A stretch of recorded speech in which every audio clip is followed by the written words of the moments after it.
Sir. Good evening मला. ठीक आहे, तुम्हाला काही होमवर्क दिला होता. पीपीटी मिळाली तुम्हाला सर्वांना? नाही. ठीक आहे. ठीक आहे, आपले काही क्वेश्चन चालू होते. एक 4-5 क्वेश्चन आपण सगळ्यांनी सोडवले होते बरोबर, आणि राहिलेले क्वेश्चन आपल्याला कम्प्लीट करायचे होते. तर तिथून आपण सुरुवात करूया. ठीक आहे. काल जे शिकवलं ते आहे का? काल आपण जे शिकलोय ते, काल आपण काय शिकलो कोण सांगेल बरं? चुकलं तर चुकू देत. प्रवीण सांगू शकतो का? चुकलं तरी काय हरकत नाही. मला माहिती आहे तुला सांगायचं असतं उत्तर. उत्तर चुकतं तुझं, पण आता चुकेल. परीक्षेत तर नाही चुकणार ना, त्यामुळे आता चुकलं तरी चालेल, पण तू उत्तर दे मला. देशील ना? हो. काल काय शिकलो होतो मग आपण? भागाकार आणि ते भागाकार शिकलो होतो. कुठला भागाकार आपण शिकलो? मान्य आहे मला, भागाकार शिकलो, पण त्याचं नाव काय होतं? त्याचं नाव परिमेय. परिमेय संख्येचे दशांश रूपात रूपांतरण करणे असं आपण शिकलो. आणि ते दशांश रूपाचे 2 भाग होते, एक खंडित दशांश अपूर्णांक आणि अखंडित आवर्ती दशांश रूप. बरोबर. म्हणजे काल आपण जे शिकलो ना, तर ते पहिलं आपण शिकलो ते हे शिकलो की परिमेय संख्यामध्ये लहान संख्या कशी ओळखायची, मोठी संख्या कशी ओळखायची, हे आपण काल शिकलो लेक्चर मध्ये बरोबर. आणि त्याच्यानंतर आपण सराव संच 1.2 मधली काही गणितं पाहिली, आणि काल आपण सराव संच 1.3 पूर्ण केला. ठीक आहे. आणि त्याच्यावर आधारित असलेले क्वेश्चन्स आपण पाहत होतो. तर काही क्वेश्चन्स आपले सोडवून झाले आणि आज आपला हा चॅप्टर संपणार आहे. सराव संच 1.3 पूर्ण झाल्यानंतर 1.4 आहे ना तुमच्याकडे, तो पूर्ण आपल्याला सोडवायचा आहे. ठीक आहे. तर लहान संख्या आणि मोठी संख्या कशी ओळखायची? परिमेय संख्या, जर जी संख्या शून्याच्या डावीकडे असतात त्या सगळ्या लहान संख्या, आणि ज्या शून्याच्या उजवीकडे असतात त्या काय मोठ्या संख्या परिमेय संख्यांमध्ये. माहिती आहे का तुम्हाला? म्हणजे जेव्हा 2 अपूर्णांकाची तुलना आपण करतो, अपूर्णांक म्हणजे परिमेय संख्यांची तुलना जेव्हा करतो, तेव्हा आपण त्यांचा गुणाकार कसा करतो? तिरकस गुणाकार करतो. आणि तिरकस गुणाकार केल्यावर त्यांचा छेद समान होतो. बघा इथं 5/4 व 2/3 यांचा लहान मोठेपणा ठरवायचा होता. तर आपण ह्यांचा काय केला? पहिला तिरकस गुणाकार केला. म्हणजे 2/3 यामधला 3 या संख्येने पहिल्या संख्येच्या अंशाला आणि छेदाला कशाने गुणलं? 3 ने गुणलं. आणि दुसऱ्या संख्येला म्हणजे 2/3 ला आपण 4 ने अंशाला पण गुणलं आणि छेदालाही गुणलं. तर छेद समान झाला. 15/12 आलं एक उत्तर, आणि दुसऱ्या उत्तराचा आन्सर आला 8/12. मग 2 वेगवेगळ्या संख्या मिळाल्या, त्यांचा छेद समान झाला. मग छेद समान झाल्यानंतर फक्त आपण अंशांची तुलना केली. मग अंशांची तुलना करताना 15 हे 8 पेक्षा मोठे होते, म्हणजे ज्या ठिकाणी 15 उत्तर आलंय ती संख्या मोठी आहे. मग 15 हे उत्तर कधी मिळालं आपल्याला? 5/4 ला 3 ने गुणल्यावर. म्हणजेच या ठिकाणी 5/4 ही संख्या 2/3 पेक्षा मोठी आहे. मग मोठी जी संख्या असेल त्याच्याकडे मगरीचं तोंड उघड राहतं, आणि जी संख्या छोटी आहे त्या ठिकाणी टोक बंद असतं. मगरीचं तोंड बंद असतं ना. कळलंय का? हो सर. हो. हा, विचार. कोणाला काय डाऊट आहे का? काय विचारायचंय का? हे काल आपण शिकलो. नाही सर. सविता, तुझा काय डाऊट आहे का? नाही सर. ओके, ठीक आहे. आणि एक नियम बघा, ऋण संख्या नेहमी धन संख्येपेक्षा लहान असतात. म्हणजे जर तुम्हाला एक ऋण परिमेय संख्या दिली आणि एक धन परिमेय संख्या दिली, याच्यामध्ये जर तुलना करायची आहे तर ऋण 7/9 आणि धन 4/5. बघा ऋण म्हणजे इथं नेगेटिव्ह चिन्ह आहे, वजाचं चिन्ह दिसतंय का तुम्हाला या ठिकाणी? गोल केलाय बघा मी त्याला, हे ऋण चिन्ह आहे. मग ऋण परिमेय संख्या ह्या लहान असतात धनसंख्येपेक्षा, म्हणून बघा -7/9 कडे मगरीचं तोंड बंद आहे, पण 4/5 कडे मगरीने तोंड काय केलेलं आहे? ओपन केलेलं आहे. म्हणजे चिन्हाचा अर्थ सांगतोय मी. मगरीचं तोंड कसं ओपन असतं असं, मग ज्या साईडला 2 टोकं येतात ती संख्या मोठी, आणि ज्याच्याकडे फक्त बंद झालेले टोक असतात ती संख्या लहान. म्हणजे -7/9 हे लहान आहेत कुणापेक्षा? 4/5 पेक्षा. ही आपल्याकडून गडबड होते, गडबड करायची नाहीये, घाई करायची नाहीये, नीट समजून गणिताची प्रॅक्टिस करायची आहे. गणित पाठ करायची नाहीयेत. गणित सोडवली ना आपण दररोज की मग आपल्याला गणित सोपे जातात. पण त्यासाठी पाढेपाठ पाहिजेत, भागाकार करता आला पाहिजेत, गुणाकार करता आला पाहिजेत. तुम्ही काय करता? पहिलं गणित कसं सोडवलंय शिक्षकांनी, तेच गणित 10 वेळा लिहून काढता. मग 10 वेळा लिहून काढल्यावर काय होतं? ते गणित पाठ होतं. आणि मग 2 महिने आपण जर अभ्यास नाही केला, 1 महिना अभ्यास नाही केला, तर ते गणित विसरून जातो आपण. म्हणून गणितांची प्रॅक्टिस करणं गरजेची आहे. ठीक आहे. मग आपण पुढे गेलो होतो, आता आपण क्वेश्चन कडे जाऊया. त्याच्यानंतर आपण शिकलो होतो की परिमेय संख्यांचे दशांश रूप कसे शोधायचं. तर बघा, परिमेय संख्येचे दशांश रूप कसं शोधतो आपण? तर परिमेय संख्यांचे दशांश रूप करताना काय करतो? परिमेय संख्येच्या अंशाला त्याच्या छेदाने भागतो. पण जेव्हा भागाकार करतो तेव्हा आपण त्याच्यामध्ये कशाचा उपयोग करतो? दशांश अपूर्णांकाचा उपयोग केला तर आपल्याला परिमेय संख्येचं दशांश रूप मिळतं. मग ते कसं ते पाहूया. बघा, माझ्याकडे एक संख्या आहे 7/4. काय संख्या आहे? 7/4 ही संख्या आहे, आणि त्याचं मला दशांश रूपात रूपांतरण करायचंय.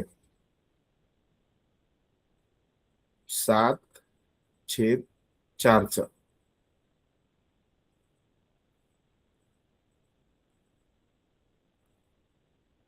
ठीक आहे.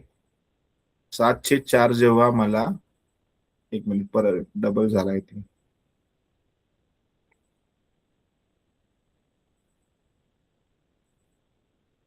ठीक आहे. 7/4चा मला दशांश रूपांतरण करायचंय.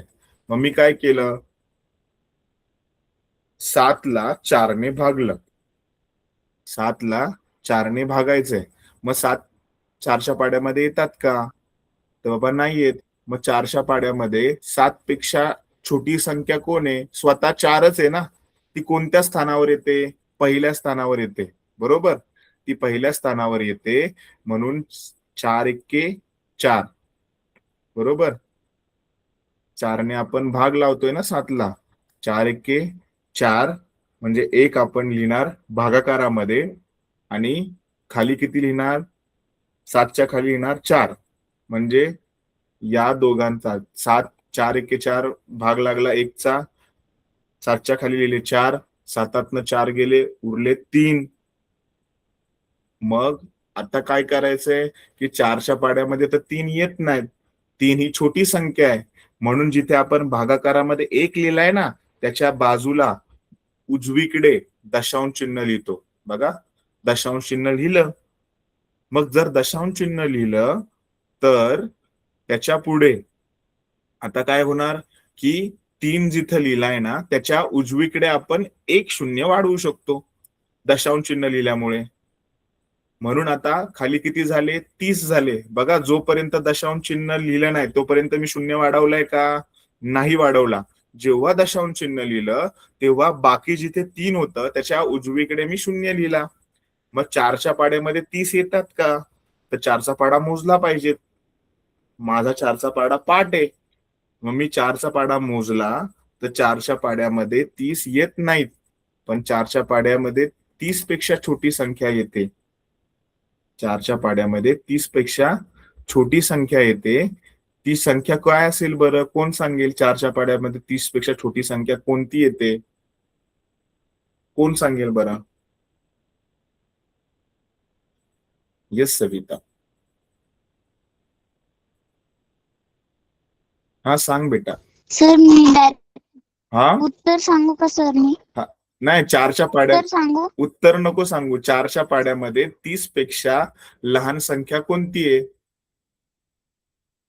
28. 28. बरोबर. कितव्या स्थानावर येते 4च्या पाड्यामध्ये ती? 7व्या. बरोबर. मग इथं भागाकारामध्ये आपण व्हेरी गुड सविता, थँक्यू. मग जर आपण इथं भागाकार केला, एक मिनिट हा, जर आपण भागाकार केला तर भागाकाराच्या ठिकाणी 7 लिहिणार आणि 30च्या खाली लिहिणार आपण 28. आणि 30 आणि 28 ची वजाबाकी केली तर उत्तर येणार 2. आणि पॉइंट लिहिला होता, दशांश चिन्ह लिहिलं होतं, म्हणून आपण उजवीकडे 0 लिहिला. मग 4च्या पाड्यामध्ये 20 येतात. 4 पंचे 20. म्हणजे भागाकारामध्ये आपण किती लिहिणार? 5. आणि 20च्या खाली किती वजाबाकी करणार? 20ची. म्हणजे बाकी किती आली? 0. म्हणजे जेव्हा आपण 7ला 4ने भागाकार करत होतो तेव्हा भागाकार किती आला? 1.75.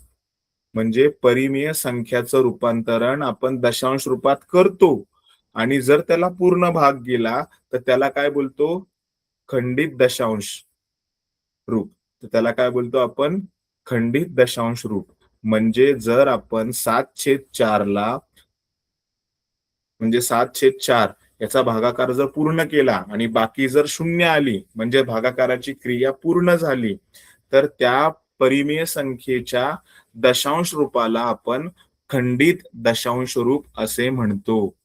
समजतंय का? हे काल आपण पाहिलं होतं, पण तुम्हाला काही गणितं सोडवायला सांगितली होती सराव संच 1.3 मधली. तुम्ही सोडवलीत का रे?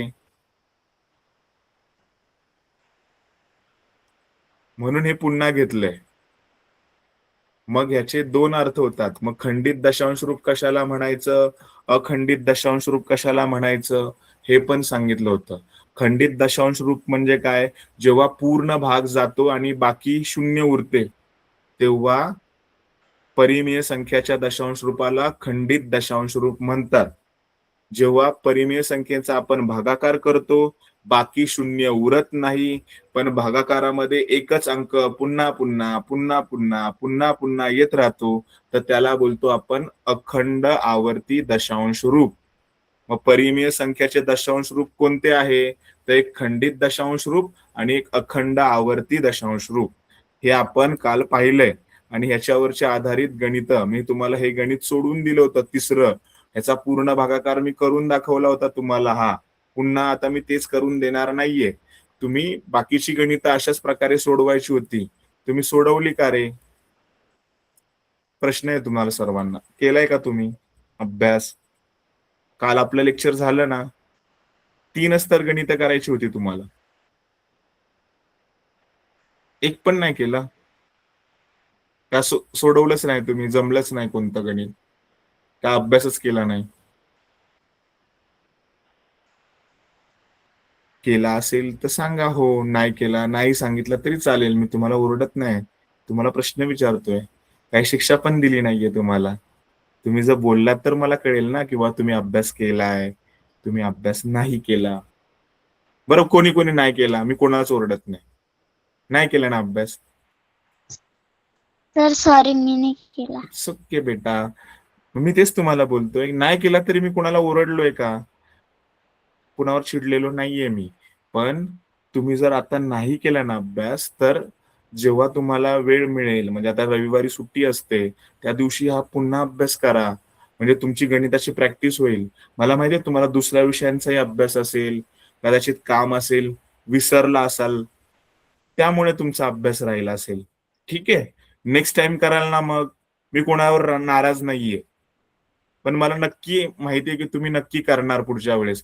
सगळी गणितं नाही, पण 2 तरी कराल, 1 तरी गणित कराल. कराल ना आता नेक्स्ट टाइम सगळेजण? एखाद दुसरं तरी कराल ना? नक्की? प्रॉमिस? हो सर. प्रॉमिस ना? आम्ही आणि चुकलं उत्तर नाही आलं तर मला पुढच्या लेक्चरमध्ये सांगा, ठीक आहे? आपण सोबत सोडूयात. पण जर आता समजा तुम्ही अभ्यास नाही केला, एखाद दुसरं गणित नाही सोडवलं, आता मी प्रवीणला एखाद दुसरं गणित नाही आलं आणि प्रवीणने मला ते विचारलंच नाही क्लासमध्ये, आणि तेच जर गणित परीक्षेमध्ये विचारलं पेपरमध्ये आपल्या, आणि ते गणित नाही आलं, तर मग प्रवीणचे मार्क जाणार ना. किंवा सविताने एखादं गणित नाही विचारलं, तिने सोडवलंच नाही, आणि मग तिचं गणिताचं उत्तर चुकलं, तर मग परीक्षेमध्ये आपला लॉस होईल ना. मग एखाद दुसरं तर गणित करा. मग आतापासून चुकलं ना उत्तर, तर आपण सगळे इकडं मिळून एकत्र सोडवू, जेणेकरून आपल्याला बरोबर उत्तर मिळेल. आणि जर बरोबर उत्तर मिळालं, तुम्हाला योग्य पायरी कळाली, तर नक्कीच तुम्ही पुढच्या वेळेस ते गणित चुकाल का? नाही चुकणार.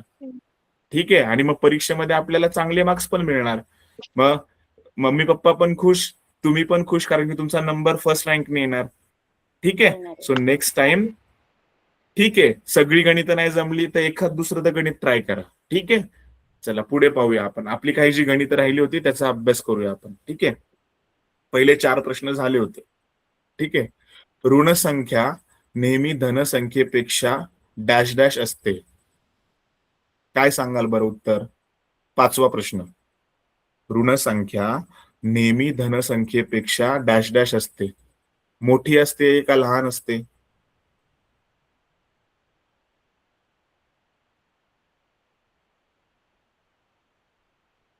येस सविता. ऋणसंख्या ही धनसंख्यापेक्षा लहान असते. व्हेरी गुड बेटा. ऋण संख्या ही धनसंख्येपेक्षा लहान असते. बरोबर. तर आपली ही उत्तरं झाली होती. 4थ्या प्रश्नाचं उत्तर आणि 5व्या प्रश्नाचं उत्तर आहे लहान. ठीक आहे. 7/4 चे दशांश रूप खंडित आहे का अखंड आवर्ती आहे? 7/4 चे दशांश रूप खंडित दशांश रूप आहे का अखंड आवर्ती दशांश रूप आहे? आत्ताच तर केले आपण गणित. हे खंडित होतं का अखंडित होतं?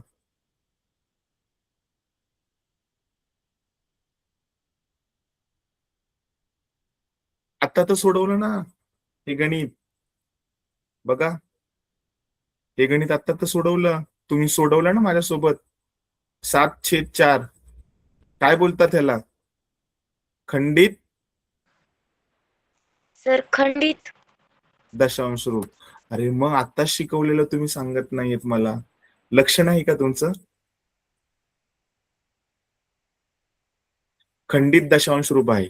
भागाकार संपत नाही त्याला काय म्हणतो आपण? जर भागाकार संपत नाही म्हणजे काय? भागाकारामध्ये संख्या वाढतच राहतायत त्याला काय बोलतो? कोण सांगेल? चुकलं तर चुकू द्यात ना, काय हरकत नाही. उत्तर आत्ता चुकलं तर आपण दुरुस्त करू शकतो. परीक्षेमध्ये चुकलं तर मग मार्क्स जाणार आपले. भागाकार संपत नाही, भागाकाराची क्रिया संपतच नाही, उत्तर येतच राहतंय. तर त्याला काय म्हणतात? खंडित म्हणणार का अखंडित आवर्ती म्हणणार? कोण सांगेल?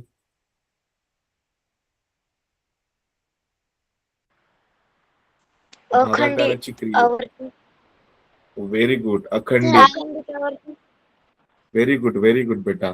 भागाकार संपत नाही त्या क्रियेला अखंडित बोलतो, म्हणजे अखंड आवर्ती, म्हणजे सातत्याने त्याच किमती पुन्हा पुन्हा येतात. 0.33333 कसे लिहाल? कोण सांगेल बरं? जर 333 कंटिन्यू येत आहे त्याला शॉर्टकट मध्ये लिहायचंय, कसं लिहाल? 3 अंकच परत परत परत परत येतोय. मग काय करतो अशा वेळेस? विसरलात की काय काल? येस. हा सविता. सर त्यांच्यावर नाही का एक आडवी अंडरलाईन करायची.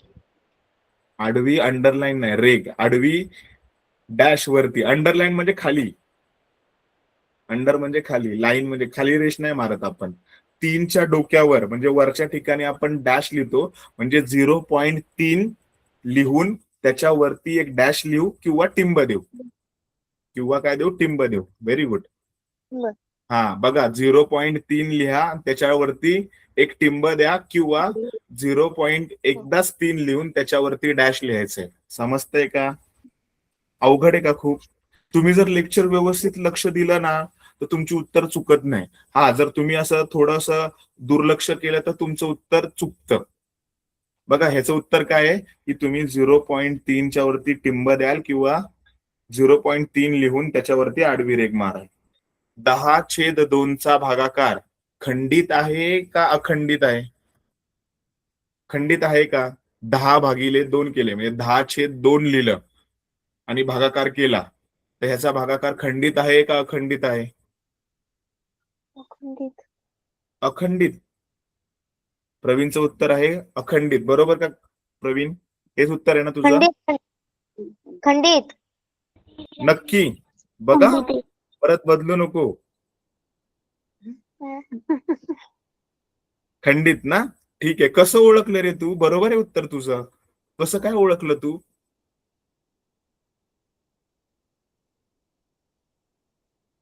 सोपं आहे ना. 2चा पाडा 5 पर्यंत मोजला. बे 1 के बे, बे 2 4, बे 3 6, बे 4 8 आणि बे 5 10.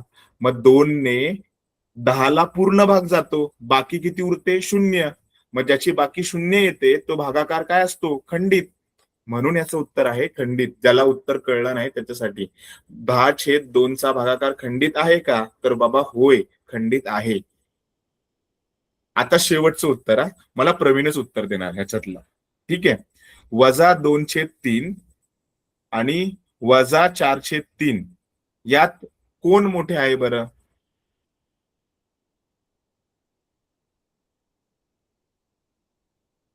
प्रवीण चुकलं तरी चालेल. 4/3. कसं काय रे? कसं काय? 2/3. मग 2/3 कसं काय?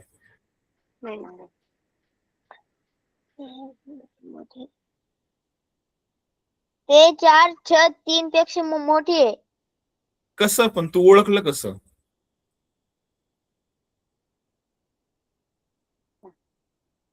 4/3 पेक्षा मोठी आहे. हा पण तू ओळखलं कसं? मला कळलं की, पण तू ओळखलं कसं सांग ना मला. ठीक आहे. कोण सांगेल? सविता तू सांगू शकते? उबाळे तू सांगू शकतेस?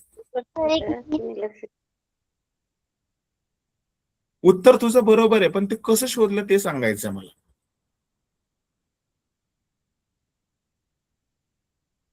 अरे बघा, मी तुम्हाला सांगतो.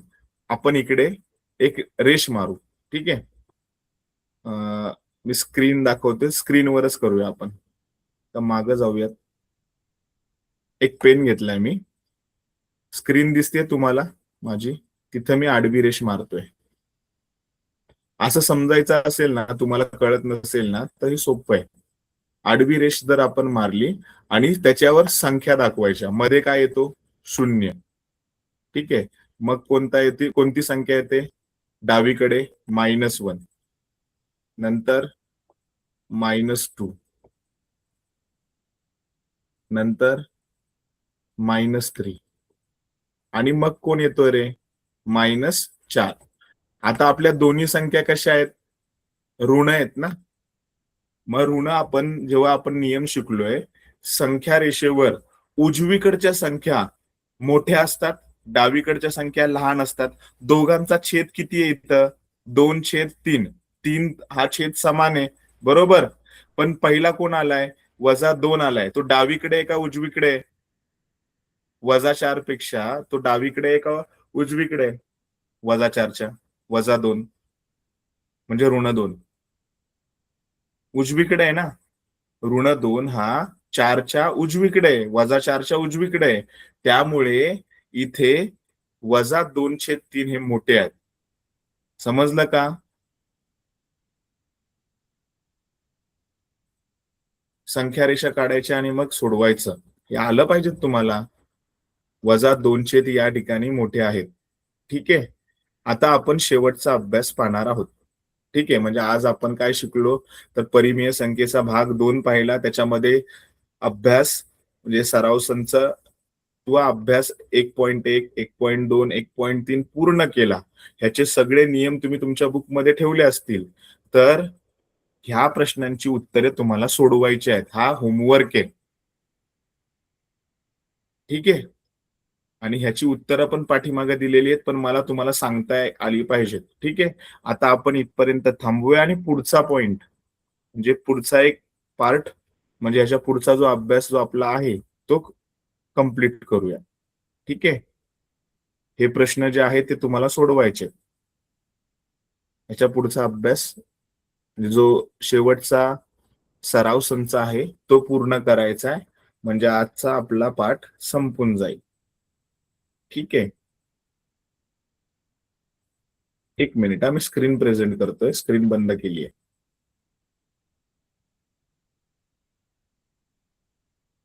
दिसतेय का माझी स्क्रीन? एक मिनिट, दिसेल लगेच. हो. तर आता प्रश्न आहे की आता आपण जे शिकलो तर संख्या रेषा म्हणजे आपण पाहिली, त्या संख्या रेषेवर आपण काय शिकलो की परिमेय संख्या कशा दाखवायच्या. त्याच्यानंतर आपण काय शिकलो की परिमेय संख्या मध्ये लहान कोण मोठं कोण. बरोबर. आता आपण आज काय शिकणार आहोत, अपरिमेय संख्या आणि वास्तव संख्या कशा ओळखायच्या.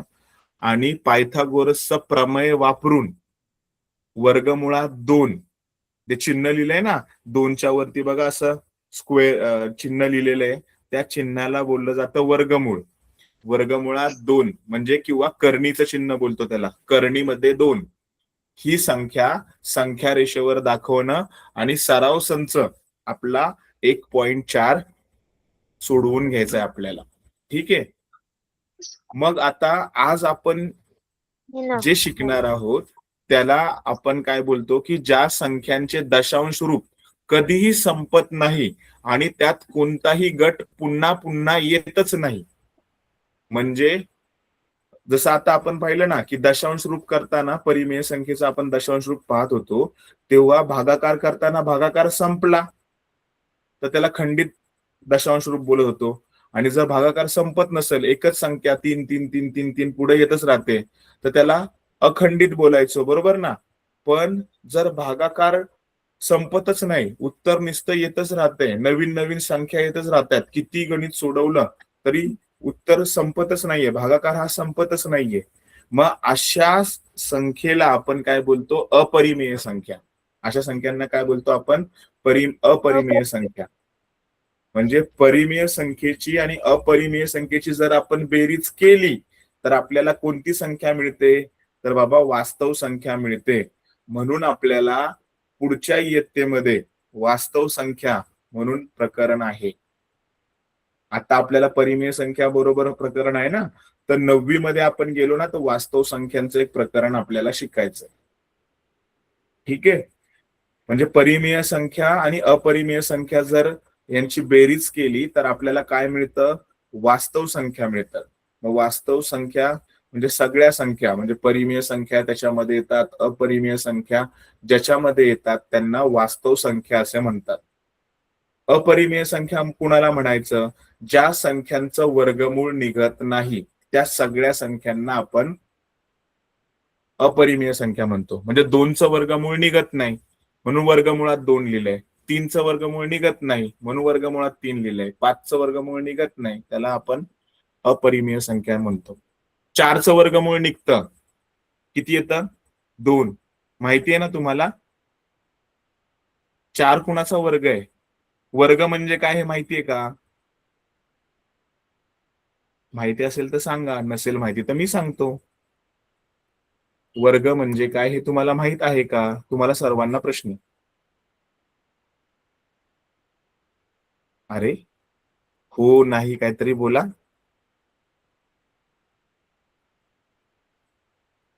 माहित आहे का वर्ग म्हणजे काय? हो. काय काय असतं वर्ग म्हणजे?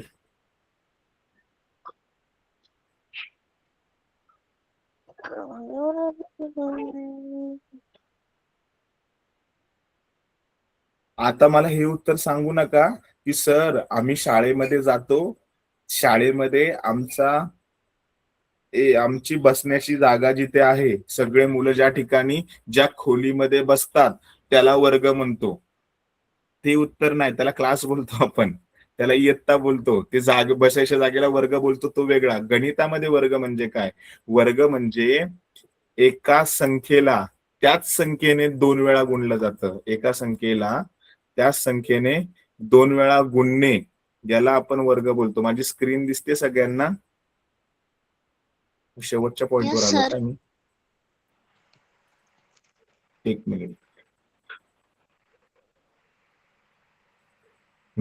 वर्ग म्हणजे जसं काय सांगतो, जसं मी लिहिलं 2च्या डोक्यावर 2, ठीक आहे, 3च्या डोक्यावर 2, तर ह्याला वर्ग बोलतो आपण. कळतंय? म्हणजे एखाद्या संख्येच्या घातांकात जर 2 लिहिले आपण तर त्याला काय बोललं जातं? वर्ग. समजतंय का? इंग्लिश मध्ये बोललं जातं त्याला स्क्वेअर. इंग्लिश मध्ये त्याला काय बोललं जातं? स्क्वेअर. जसं 3चा स्क्वेअर जर तुम्हाला कोणी विचारलं 3चा स्क्वेअर म्हणजे काय, तर त्या 3ला किती वेळा गुणायचंय? 2 वेळा. किती वेळा गुणायचंय? 2 वेळा. मग 3चा गुणाकार किती वेळा करणार आपण? 2 वेळा. 3 गुणिले 3 म्हणजे 3चा पाडा 3 पर्यंत मोजायचा. 3 एके 3, 3 दुने 6, 3 त्रिक 9. 9. कळतंय? जर मला सांगितलं कोणी 5चा वर्ग शोधा, बरोबर, 5चा वर्ग शोधला तर उत्तर किती येईल? 5ला किती वेळा गुणायला लागेल आपल्याला? 2 वेळा गुणावं लागेल, बरोबर. याचा अर्थ 5चा पाडा आपल्याला कुठपर्यंत मोजायचा आहे? 5 पर्यंत मोजायचा आहे. म्हणजे ह्याला काय बोलतो आपण? वर्ग. 5चा वर्ग किती येतो? 25. 25. बरोबर. आता वर्गमूळ पण ते सांगतो. जसं 2चा जर मी वर्ग केला, 2चा वर्ग किती येईल सांगू शकता का कोण? 4. मी सांगितल्यानंतर उत्तर आलं. म्हणजे तुम्हाला पाडे येत नाही त्याचा अर्थ. 2चा पण पाडा येत नाही. कधी येणार मग? सर येतो. मग तुम्ही सांगितलं नाही पटकन मला. ठीक आहे, येतो ना? मग पाडे पाठ पाहिजेत. म्हणजे जर मी वर्गमुळात म्हणजे आता हे जर 4ला मी वर्गमुळा म्हणजे करणीमध्ये लिहिलं तर 4चं वर्गमूळ निघतं. 4चं वर्गमूळ काय येणार आहे माहितीये का तुम्हाला? 2 येणार. 4चं वर्गमूळ म्हणजे 4 कोणाचा वर्ग होता त्याची किंमत लिहायची. 4 कोणाचा वर्ग आला होता? 2चा आला होता ना, मग त्याचं वर्गमूळ काय येणार? 2. समजतंय? 25चं वर्गमूळ किती येणार?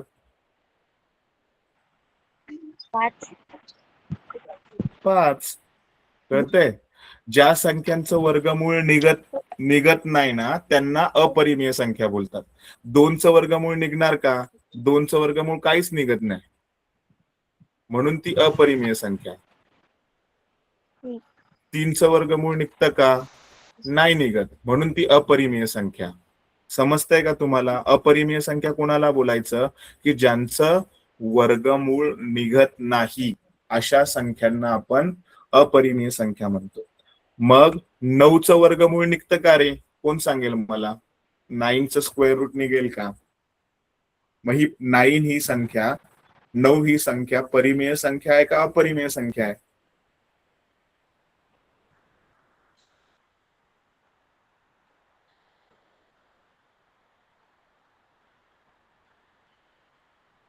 अरे सांगा तर. अपरिमेय संख्या आहे. कुणाचं म्हणणं आहे अपरिमेय संख्या आहे?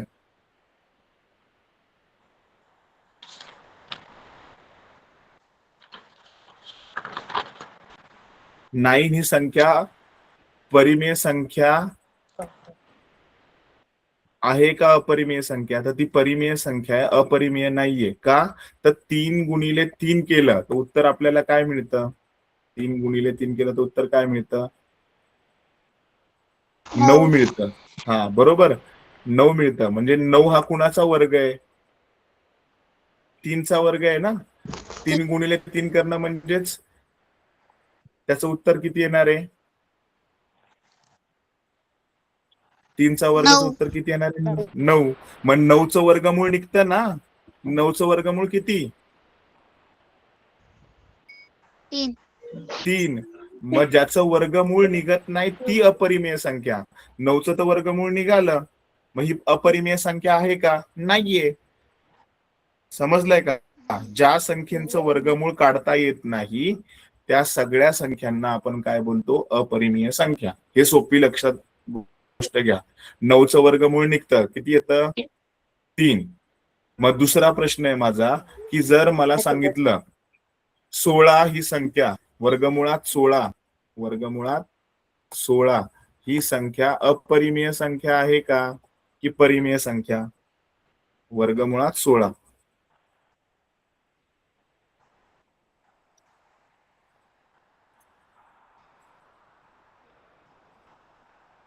कोण सांगेल? परिमेय संख्या आहे का अपरिमेय संख्या आहे? अपरिमेय. का रे बाबा? सर अपरिमेय. ही संख्या परिमेय संख्या आहे का अपरिमेय आहे?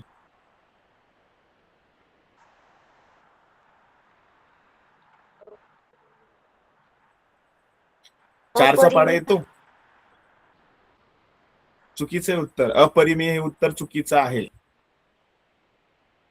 अपरिमेय संख्या म्हणजे अपरिमेय.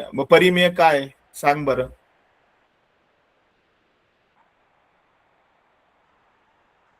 बघा, 16चं वर्गमूळ निघतं. 16चं वर्गमूळ किती परिमेय येतं? संख्या. 4 येतं. मग ज्याचं वर्गमूळ निघतं ती संख्या काय आहे? परिमेय आहे ना. ज्याचं वर्गमूळ आपण काढूच शकत नाही. म्हणजे हे जे चिन्ह आहे ना, हे चिन्हाला आपण बोलतो, हे जे आता असं चिन्ह काढलंय ना, मी वेगळ्या कलरने दाखवतोय, स्क्रीनवर वेगळ्या कलरने दाखवतोय.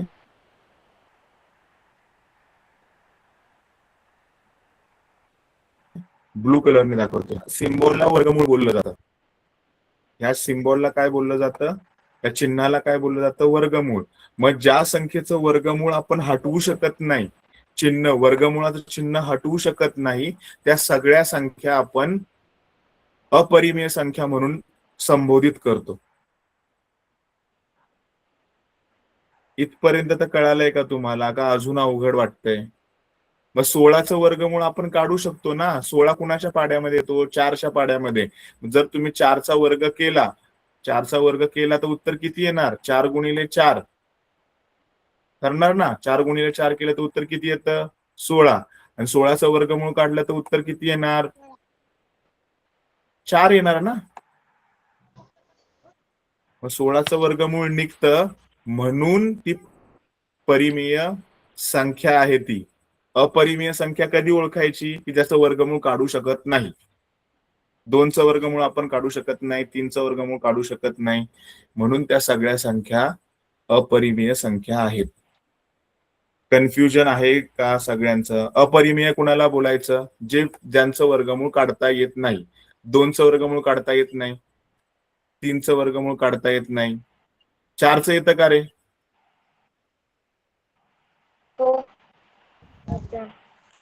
4चं वर्गमूळ काढता येतं का? हो. मग 4 ही वर्गमुळात 4 ही परिमेय संख्या आहे का अपरिमेय संख्या आहे? परिमेय. वर्गमूळ. हा, वर्गमुळात 4 ही परिमेय संख्या आहे. अपरिमेय संख्या म्हणजे काय? त्यांचं वर्गमूळ आपण काढू शकत नाही. लिहिलं तर ही परिमेय संख्या आहे. ह्याचं वर्गमूळ निघतं किती येतं? 2. गेलं ना वर्गमूळ चिन्ह आणि उत्तर किती आलं? 2. म्हणून ही अपरिमेय नाहीये, परिमेय संख्या आहे. कोणती संख्या आहे? परिमेय संख्या. पण वर्गमुळात 5 ही अपरिमेय संख्या. वर्गमुळात 5 जर येत असेल तर ती अपरिमेय संख्या. समजतंय? ज्या संख्यांचं आपण वर्गमूळ हटवू शकत नाही ना, त्यांना आपण अपरिमेय संख्या म्हणतो. ठीक आहे, पुढे जायचं का? पुढच्या पॉइंटवर जाऊ. अभ्यास जो आपला सराव संच 1.4 आहे ना, त्याच्याकडे जाऊ. ठीक आहे. स्क्रीन दिसते माझी? पुढे जाऊया. हा, मग आपल्याला प्रश्न दिलेला आहेत, याच्यामध्ये आपल्याला पुस्तकामधले किमती भरायचे आहेत. त्या आत्ता भरू नका, पहिले समजून घ्या. त्याच्यानंतर तुम्हाला तो प्रश्न जो आहे, प्रश्न क्रमांक 2 आणि 3 हा तुम्हाला सोडवायचा आहे. सराव संच 1.4 ची जर उत्तर आहे ना, ते आपण पाहूया. पहिलं काय सांगितलंय, संख्या रेषेवर आपल्याला वर्गमुळात 2 कसे दाखवायचे ते शिकायचंय. बरोबर. वर्गमुळात 3 कसे दाखवता येतात ते आपल्याला शिकायचंय. तर पहिलं काय दिलंय, संख्या रेषेवर क्यू हा बिंदू डॅश डॅश ही संख्या दर्शवतो. क्यू हा बिंदू काय संख्या दर्शवतो? कृती पूर्ण करायची आपल्याला. तर इथं संख्या रेषा काढलेली आहे, इथे 0 आहे बघा, या साईडला इथे 0 आहे, दिसला का?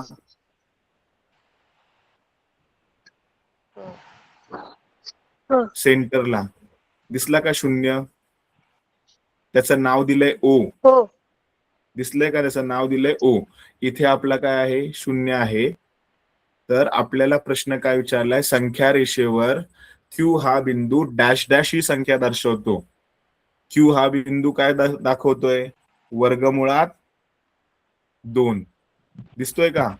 आकृती फक्त तुमच्या बोर्ड ह्याच्यावर दिलेली आहे, स्क्रीनवर.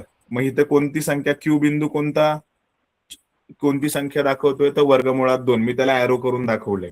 मग क्यू बिंदूपाशी एक लंब रेषा काढली आहे, त्या रेषेवर 1 एकक लांबी दर्शवणारा बिंदू आर आहे. 1 एकक म्हणजे काय? तर तुमच्याकडे कंपास आहे का? त्या कंपास मध्ये एक लोखंडी टोक आणि पेन्सिल जोडण्यासाठी एक साहित्य आहे, त्याला आपण कंपासच बोलतो. कर्कटक म्हणजे त्याला दोन्ही साईडला लोखंडी टोक असतं, त्याला कर्कटक बोलतो. ठीक आहे. पण एका साईडला पेन्सिल लावलं जातं आणि एका साईडला लोखंडी टोक आहे, ते कंपास. तर ते कंपास मध्ये तुम्हाला 1 सेंटीमीटर एवढं अंतर घ्यायचंय. किती? 1 सेंटीमीटर किंवा अंदाजे काही अंतर घ्यायचंय. 1 सेंटीमीटर घेतलं तर व्यवस्थित राहील. 1 एकक. ठीक आहे. 1 एकक एवढं अंतर घेऊन त्याला क्यू बिंदूवर ठेवून एक लंब रेषा, म्हणजे जिथे आपलं वर्गमुळात 2 आहे. हा बेटा सविता, काय विचारायचंय का तुला? सर मी आकृती काढलेली. हो, ठीक आहे. मग मी ती आकृती कशी काढायची बाकीच्यांना पण शिकवतो. तुला येते का ती आकृती काढता?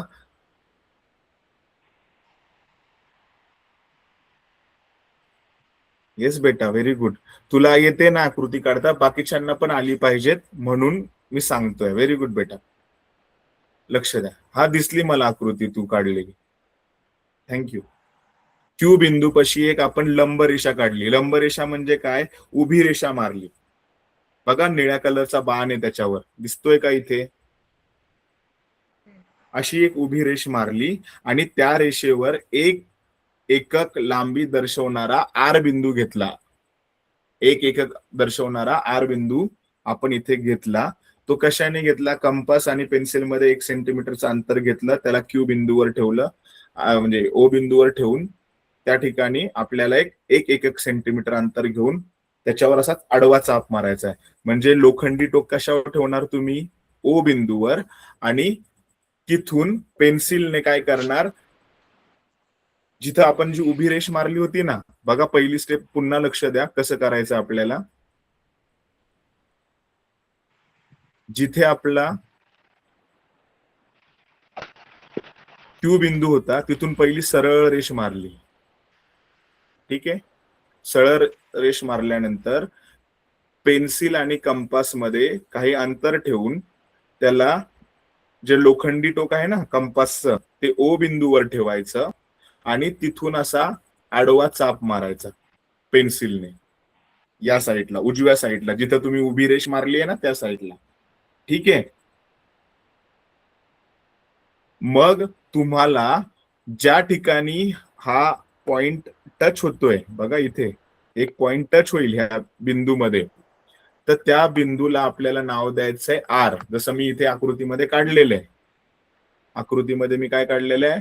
आर पॉइंट जिथे टच होतोय ना ते दाखवलेलं आहे. इथे आर पॉइंट दिसतोय का तुम्हाला? इकडे इथे या पॉइंटला नाव जिथे टच होतो ना तो, त्या पॉइंटला मी आर नाव दिलं.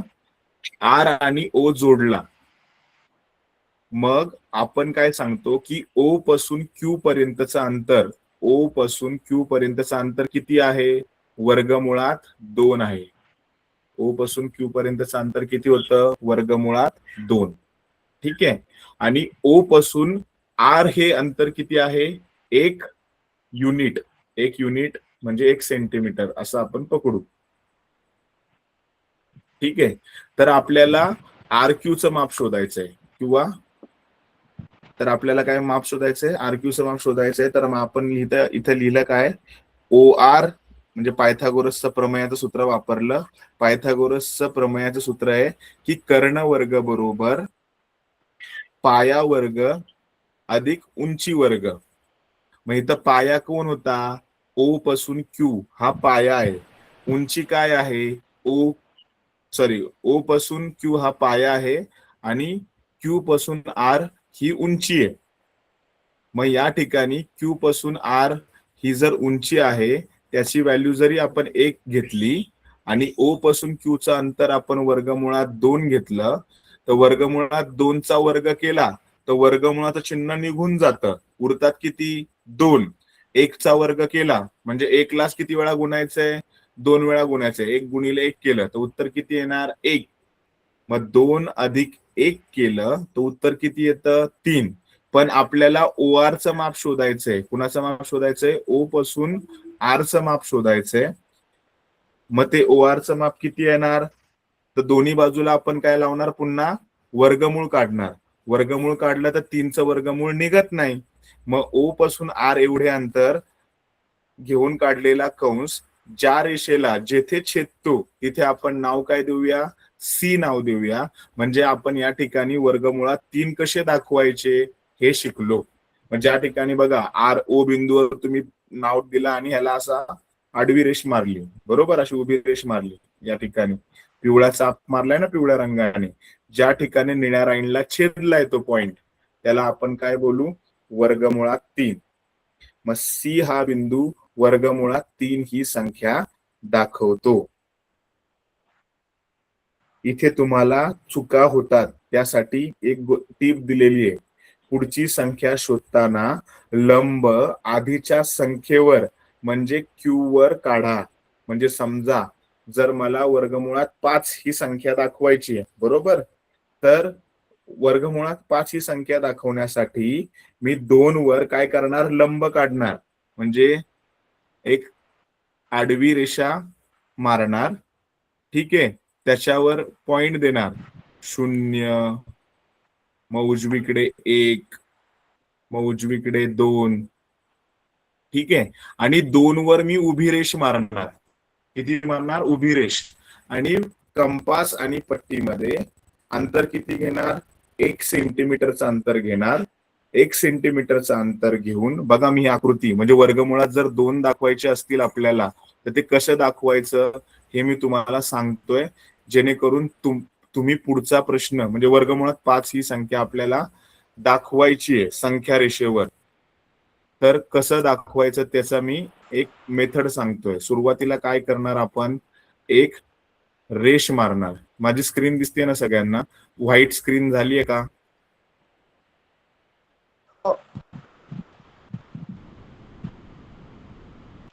ठीक आहे. पहिली एक आडवी रेष मारणार. संख्या रेषा येते ना दाखवता सगळ्यांना?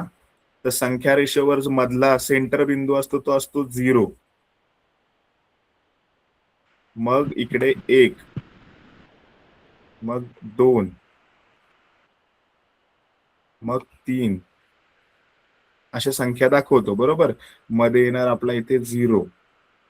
डावीकडच्या संख्या कशा असतात? नेगेटिव्ह, म्हणजे -1. दुसरी त्याच्या पुढे असणार -2.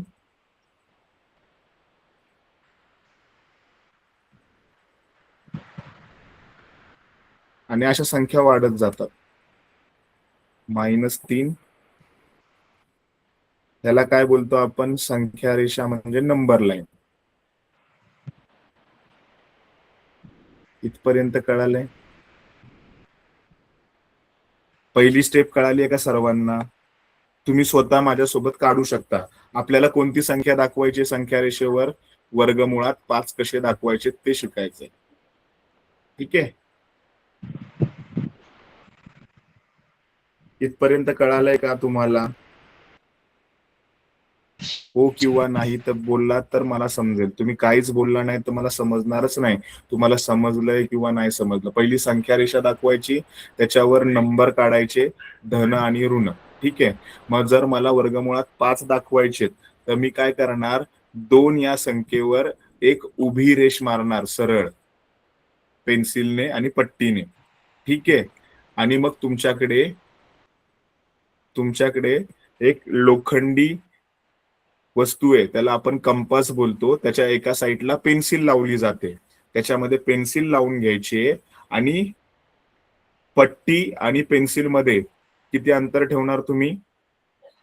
1 सेंटीमीटर अंतर ठेवणार. किती अंतर ठेवणार? 1 सेंटीमीटर अंतर ठेवणार. 1 सेंटीमीटर अंतर ठेवून तुम्ही त्याला, जिथे 2चा बिंदू आहे त्या 2 बिंदूला नाव देतो मी पी. जिथे 2 लिहिलाय ना त्या ठिकाणी मी नाव काय देतो? पी. ह्या पीच्या इथे ठेवणार त्याला, आणि या पीच्या इथे ठेवल्यानंतर तुम्ही अंतर किती घेतले? त्या पेन्सिल आणि कंपास मध्ये 1 सेंटीमीटरचं अंतर घेतलंय. किती सेंटीमीटरचं अंतर घेतलंय? 1. मग 1 सेंटीमीटरचं अंतर घेऊन त्याला पी टोकावर ठेवायचंय. पीच्या ठिकाणी ठेवून लोखंडी टोक इथे ठेवायचंय आणि एक चाप मारायचा आडवा.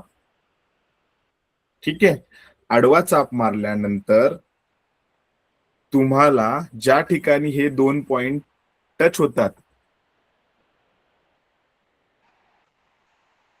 म्हणजे हिरव्या रेषेवर लाल लाईन जिथे टच झालेली आहे बघा, तो नंबर मी पिवळ्या अक्षराने दाखवलेला आहे. मग त्याला नाव देतो मी एम. काय नाव देतो? एम नाव देतो. आणि एम आणि 0 रेषेने जोडतो. एम आणि 0 रेषेने काय केला? जोडला. समजतंय का?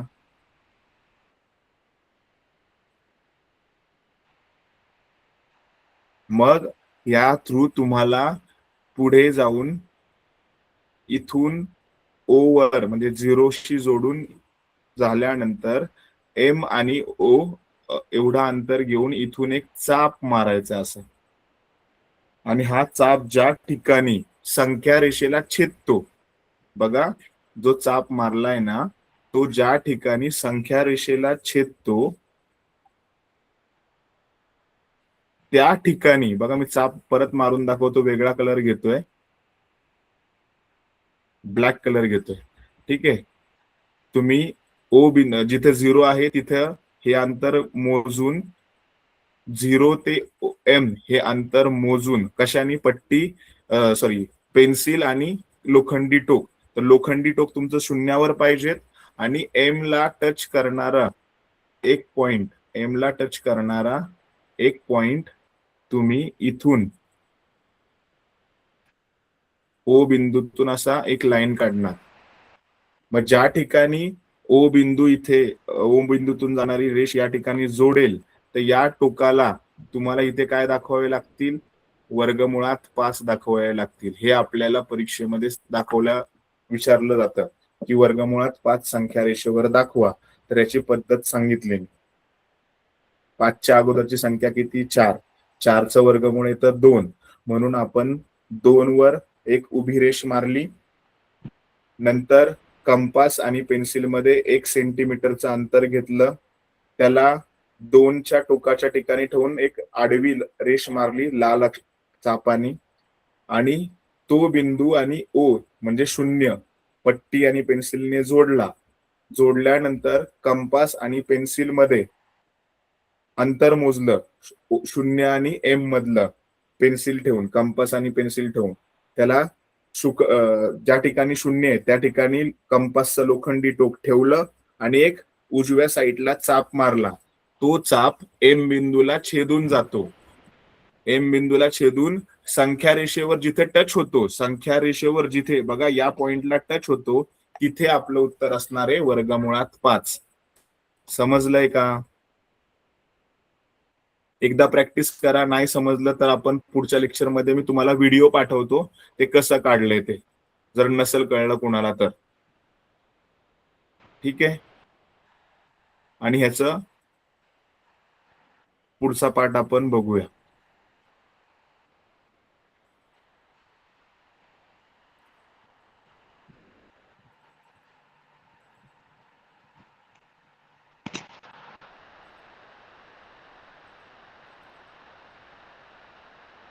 सगळ्यांना स्क्रीन दिसते का माझी?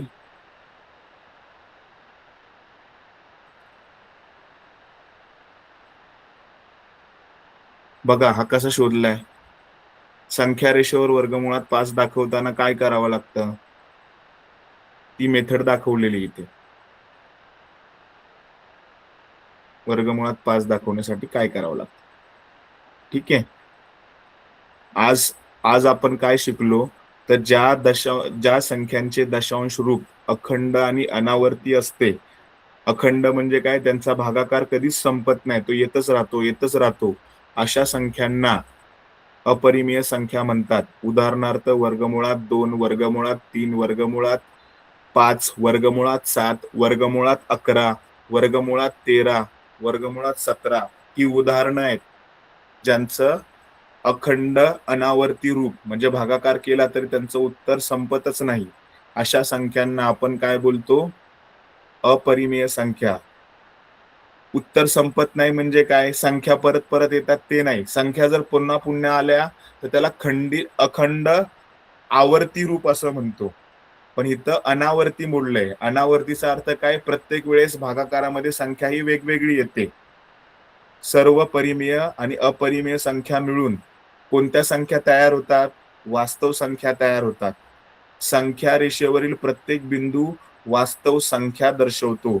म्हणजे आतापर्यंत आपण परिमेय संख्या शिकलो, अपरिमेय संख्या शिकलो, नैसर्गिक संख्या शिकलो, वास्तव संख्या शिकलो, पूर्ण संख्या शिकलो, पूर्णांक संख्या शिकलो. या सगळ्या संख्या ज्या आपण शिकलोय त्यांना एकत्रितपणे काय बोललं जातं, वास्तव संख्या बोललं जातं. आणि आता शेवटला काय शिकलो, तर संख्या रेषेवर आपण अपरिमेय संख्या सुद्धा दाखवू शकतो. जसं परिमेय संख्या दाखवताना आपण समान भाग करतो, तसं अपरिमेय संख्या दाखवायच्या असतील तर आपल्याला पायथागोरसच्या प्रमेयाचा वापर करावा लागतो. आणि मग त्या त्रिकोणाचा वापर करून आपण अपरिमेय संख्या रेषेवर दाखवू शकतो. इथपर्यंत आपण थांबूयात. आणि आजचा जे काही अभ्यास आहे तो तुम्ही पुढच्या लेक्चर पर्यंत पूर्ण करायचा आहे. ठीक आहे. इथपर्यंत आपण थांबूया. तुम्हाला मॅडम ग्रुपला नोट्स पाठवतील. ठीक आहे. समजलंय का? Yes sir. ठीक आहे. चलो bye, good night. Bye sir, good night.